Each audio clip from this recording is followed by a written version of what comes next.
Haryana times देखने वाले सभी दर्शकों को नरेंद्र नेहरा की नमस्कार।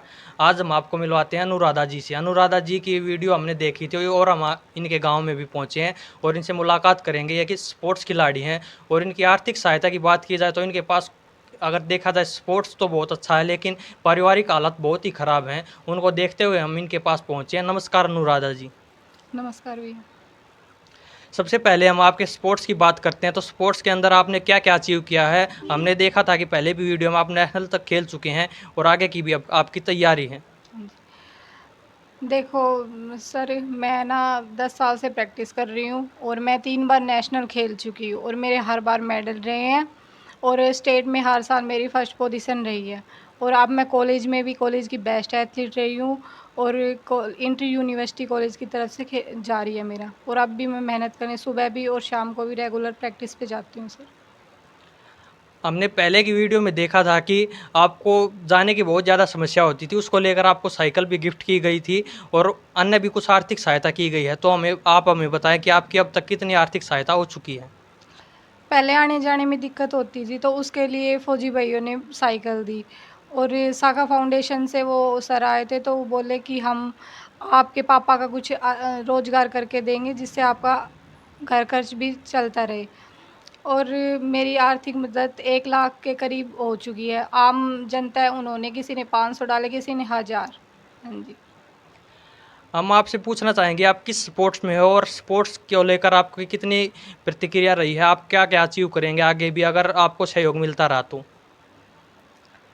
स्पोर्ट्स में अब तक तो कोई हेल्प नहीं आई थी। जैसे हम यहीं से घर से जाते थे, तो गाँव वालों का भी कोई सपोर्ट नहीं था, बाहर से भी किसी का सपोर्ट नहीं था। अगर आगे से किसी का सपोर्ट मिलता है, तो मैं नेशनल इंटरनेशनल भी खेलने जाऊँगी। नेशनल तो है ही मेरा, जैसे तो इंटरनेशनल आगे भी खेलने जाऊँगी और देश के लिए गोल्ड लेके आऊँगी। अगर देखा जाए तो भारत के अंदर प्रतिभा को दबा दिया जाता है। ऐसी एक कहानी को लेकर हम आज आपके सामने हाजिर हुए हैं। अगर इनको आर्थिक सहायता दी जाए तो ये आगे बड़ा लेवल अचीव कर सकती हैं और आगे भारत का नाम भी रोशन कर सकती हैं। तो इसकी आर्थिक हालात हमने पहले भी आपको दिखाए थे कि इनकी कंडीशन बहुत ही दयनीय है। इन्हें सहायता की बहुत ज़्यादा ज़रूरत है। अगर देखा जाए तो 1 लाख का अमाउंट कुछ भी नहीं होता। इनका दैनिक खर्चे की बात की जाए तो अगर एक महीने के खर्चे की बात की जाए तो आपका 1 महीने का खर्चा कितना हो जाता है? मेरा स्पोर्ट्स पर्सन हूँ, तो अब तो नॉर्मल वो है, जैसे कुछ हेल्प नहीं आती तो भाई खाने का, जैसे रोटी हो जाती है, दूध हो जाता है। वैसे स्पोर्ट्स का देखा जाए तो 1 महीने का 8 या 10,000 रुपए बनते हैं, तो एडजस्ट नहीं हो पाता, वैसे ही काम चलाना पड़ता है अब तो। आपके पारिवारिक हालत की बात की जाए तो आपके परिवार में देखा जाए तो इनकम का कोई भी सोर्स नहीं है। आपके पिताजी भी बीमार रहते हैं, तो मैं कैसे मैनेज कर पाते हैं? आपको पता है, पापा 5 साल से बीमार है, तो मम्मी हम भैंस रखते हैं, एक भैंस हमारी, तो उसमें से दूध पी लेते हैं, थोड़ा बहुत बच जाता है तो वो बेच देते हैं। और जैसे मैं गेम में जाती हूँ तो नेशनल खेली हुई हूँ, तो थोड़ी बहुत सरकार की मदद आई थी ऐसी कैंडिडेट की वजह से, तो जैसे 30,000 20,000 रुपये आए थे, तो उससे हमारा घर खर्चा भी निकल जाता है भैया। जो पैसा डाइट पर लगना चाहिए वह घर खर्च में लग रहा है, इससे बुरी बात क्या होगी? अगर एक स्पोर्ट्स पर्सन की बात की जाए तो उसकी डाइट भी बहुत ज़्यादा होती है, इसके साथ ही उन्हें प्रोटीन वगैरह की भी ज़रूरत होती है जो कि बहुत ही ज़्यादा महंगे हैं। उन्हीं को देखते हुए यह घी दूध के सहारे ही अपना गेम कर रही है। अगर उन्हें प्रोटीन की व्यवस्था भी में की जाए तो इसका असर बहुत ज़्यादा पड़ेगा। इसके साथ ही हम प्रोटीन वाले भाइयों से भी अपील करना चाहेंगे वे भी आगे आए और इनके लिए प्रोटीन वगैरह प्रदान करें। अगर हरियाणा में बात की जाए प्रोटीन की तो बहुत सी शॉप खुली हुई है और उन्होंने बहुत सी आर्थिक सहायता भी की है। आप भी उनसे अपील कर सकती हैं। हाँ जी भैया, कोई भी अगर भाई प्रोटीन के मामले में बहुत सारे देखते हैं, दुकानें भी हैं, अगर उनका वो कोई आते हैं तो उनका बहुत-बहुत धन्यवाद। हम आगे बात करना चाहेंगे आपके सहयोग की। हमने सुनीता कश्यप को भी देखा था, तो वहाँ के एमएलए ने उन्हें 15 लाख की धनराशि प्रदान की थी। तो आपको एमएलए की तरफ से कोई कॉल वगैरह आई है या उनका कोई बंदा आपके पास आया हो? नहीं, ऐसे राजनीति से कोई भी आगे नहीं आया है अभी तक तो। ऐसे आम जनता ही पैसे, कोई 100 डाल दी, कोई 50 डाल दी, कोई 500 डाल दी, कोई 1000 डाल दी। आम जनता की काफ़ी हेल्प कर रहे हैं, लेकिन राजनीति से कोई भी आगे नहीं आया है। यह बड़े ही दुख की बात है। एक एमएलए को दूसरे एमएलए से सीख लेनी चाहिए। अगर बलराज कुंडू की बात की जाए तो उन्होंने अच्छी खासी मदद उसकी की है, इस गुड़िया की भी मदद होनी चाहिए, लेकिन जो अभी तक नहीं हो पाई है। हमारी अपील है कि सभी लोगों से इसे ज़्यादा से ज़्यादा शेयर करें ताकि यहाँ के एमएलए तक इनकी बात जा सके। इसके साथ ही अगर सरपंच की बात की जाए, जिला पार्षद की बात की जाए तो उनकी भी कुछ आर्थिक सहायता या कुछ आश्वासन मिला है? सरपंच जी आए थे, वो बोले थे हम आपके साथ हैं, और हमारा बीपीएल कार्ड नहीं था तो बोले आपके बीपीएल कार्ड की आगे कार्रवाई करेंगे। तो और आगे से वैसे एमएलए वगैरह इनकी कोई हेल्प नहीं है। अगर देखा जाए तो ऐसी दयनीय कंडीशन होने के बाद भी बीपीएल कार्ड नहीं है, वह बड़ा ही शर्मनाक है। अक्सर देखा जाता है कि जिनका अच्छा खासा पैसा भी होता है उनका भी बीपीएल कार्ड होता है, लेकिन इस घर का बीपीएल कार्ड भी नहीं। इसके लिए हम बहुत ही शर्मिंदा हैं और सरकार से भी अपील करेंगे कि इनका बीपीएल कार्ड भी हो, इसके साथ ही इन्हें मंथली इनकम का सोर्स भी प्रदान किया जाए, और नेशनल खेल चुके हैं तो इनको कुछ सरकारी नौकरी भी प्रदान की जाए। अगर आप आगे सहयोग मिलता रहा तो क्या क्या अचीव कर सकती हैं, और आप खेल के लिए कहाँ जाती हैं?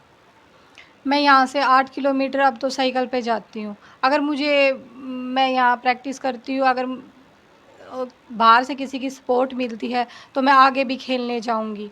आगे भी हर जगह, जैसे अब तो एडजस्ट करना पड़ता है, ताऊ जी से कभी पैसे लेने पड़ते हैं तो ऐसे जाती हूँ। तो आगे किसी की हेल्प आती है, या अगर स्पोर्ट्स कोटे से मुझे जॉब मिलती है तो मैं अपना गेम भी जारी रख सकती हूँ और घर खर्चा भी चलता रहेगा। अगर बात की जाए इनकम की, ना ही कोई सोर्स है ना ही कुछ और है, तो अगर आपको कुछ सरकार द्वारा नौकरी का ऑफर होता है तो आप वह करेंगी?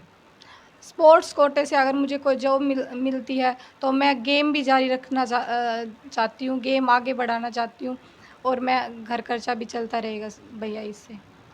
आप प्रैक्टिस करने के लिए कहाँ पर जाती हैं? मैं प्रैक्टिस करने पालावास जाती हूँ भैया। आपके कोच की बात की जाए तो आपके कोच आपसे फीस लेते हैं या वैसे ही मैनेज कर लेते हैं? वो गवर्नमेंट कोच है, फ़ीस वगैरह कुछ नहीं लगती, शायद इसी वजह से हम वहाँ प्रैक्टिस कर रहे हैं, क्योंकि प्राइवेट कोच होता, फ़ीस लेता तो शायद हम नहीं जा पाते। आपकी स्टडी की भी बात कर लेते तो आपने स्टडी कहाँ तक की है? अभी भी आप स्टडी कर रही हैं? हाँ जी, मैं बीए सेकंड ईयर में हूँ, मेरी स्टडी अभी भी जारी है। आप दोनों चीज़ों को लेकर चल रही हैं और पारिवारिक हालत भी ख़राब हैं। इसी को देखते हुए आपके मन में कभी ऐसा आया कि आप गेम को छोड़ दें? कभी-कभी भैया बहुत ज़्यादा परेशान हो जाते हैं, क्योंकि सुबह निकलते हैं ग्राउंड के लिए, घर से 6 बजे ग्राउंड पहुँचते हैं, वहीं से कॉलेज जाते हैं, फिर वहीं से शाम को ग्राउंड, फिर शाम को घर आना है। तो कभी-कभी तो भई ऐसा लगता है कि बहुत परेशान हो गए हैं, या तो गेम छोड़ दो या पढ़ाई छोड़ दो, ऐसा मन में आ जाता है कई बार। यह बड़ी दुखद खबर है कि आज के जो खिलाड़ी हैं वह पैसे के कारण अपना गेम छोड़ रहे हैं। अगर हमने अक्सर देखा कि प्रतिभा वहीं जन्म लेती है जहाँ की आर्थिक हालात मुश्किल होते हैं। मुश्किल हालातों से लड़ना एक खिलाड़ी का कर्तव्य भी है। इसके साथ ही हम सरकार से भी अपील करेंगे, समाज से भी अपील करेंगे। एक जगह तो ऐसा हो जाता है कि लाखों में मदद चली जाती है, करोड़ों में चली जाती है, लेकिन एक जगह ऐसा हो जाता है कि उनकी मदद नहीं हो पाती। इनकी 1 लाख रुपए की मदद हुई है, उससे तो इनका अगर लैट्रिन बाथरूम की बात की जाए तो वो भी नहीं है, वो भी नहीं बन पाएगा। तो अगर लैट्रिन बाथरूम की बात की जाए तो सरकार ने भी एक स्कीम चलाई थी लैट्रिन बाथरूम की, उनका भी इनको कुछ समाधान नहीं मिला। तो लैट्रिन बाथरूम के बारे में आप क्या कहना चाहेंगे? प्रधानमंत्री जी ने वो टॉयलेट की जो सुविधा चलाई हुई है, हमें भी पता है कि गवर्नमेंट ने चलाई हुई है, लेकिन उसका किसको फ़ायदा मिल रहा है ये तो हमें पता नहीं, लेकिन हमारे घर में तो है नहीं और किसी ने आगे कदम भी नहीं उठाया।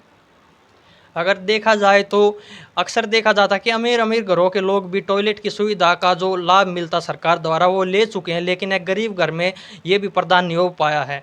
वैसे तो सरकार बेटी बचाओ बेटी पढ़ाओ का नारा देती है, लेकिन असल धरातल में देखा जाए तो ये न के बराबर है। आप सरकार से क्या मनोकामना है आपकी, और क्या कहना चाहेंगे कि सरकार को इस बारे में क्या करना चाहिए? सरकार को यही कहना चाहूँगी, आप पुलिस जो भी है, जैसे टॉयलेट की सुविधा आपने चलाई तो हुई है, लेकिन जिनको असल में इनकी ज़रूरत है उनके पास ये सुविधा नहीं पहुंच पा रही, तो आप कार्रवाई करें, आप ध्यान दें भई, जो आपने सुविधाएं चलाई हुई है वो सही तरीके से पहुँचे, हमारे तक वो सुविधा पहुँच ही नहीं रही। हमारे जैसे और भी घर हैं जहाँ ये सुविधा नहीं पहुँच पा रही। हम ही आके सरपंच से भी अपील करेंगे कि इनकी लैट्रिन बाथरूम के लिए जो ग्रांट आती है वो इनको मुहैया करवाई जाए, क्योंकि ये सभी का हक है, गरीब लोगों का हक इस पे सबसे ज़्यादा है। अमीर लोग तो वैसे भी अपना जीवन यापन कर लेंगे। अगर लेडीज़ की बात की जाए, लड़की की बात की जाए, एक गुड़िया को अगर देखा जाए तो इनके घर में लैट्रिन की सुविधा भी नहीं है, तो इनको बाहर जाना पड़ता है। ये बड़ी शर्मिंदगी की बात है, तो इसके लिए सरपंच को भी कदम उठाना चाहिए। हम सरपंच से अपील करते हैं। आप भी क्या कहना चाहेंगे? मैं सरपंच से यही कहना चाहूँगी, अब पहले हमारे नहीं थी लेकिन अब तो करे, अब तो सामने आए, अब तो बनवा के दे हमें। इसके साथ हम ये भी कहना चाहेंगे कि सरपंच का इलेक्शन जोरों शोरों पर है, तो सरपंच कैंडिडेट को भी इस बात को ध्यान में देना चाहिए। अक्सर ये देखा जाता है कि सरपंच कैंडिडेट की तरफ कोई ध्यान नहीं देता, उनके मुद्दों पर ध्यान देना चाहिए। अगर वह ऐसा कार्य करते हैं गांव में, उन्हीं को देखकर वोट देना चाहिए, लेकिन आज के समय में ऐसा खोता जा रहा है। तो हमारी सभी सरपंच कैंडिडेट से यह अपील है कि यहाँ पर आए और इनके लिए ये सुविधा मुहैया कराएं।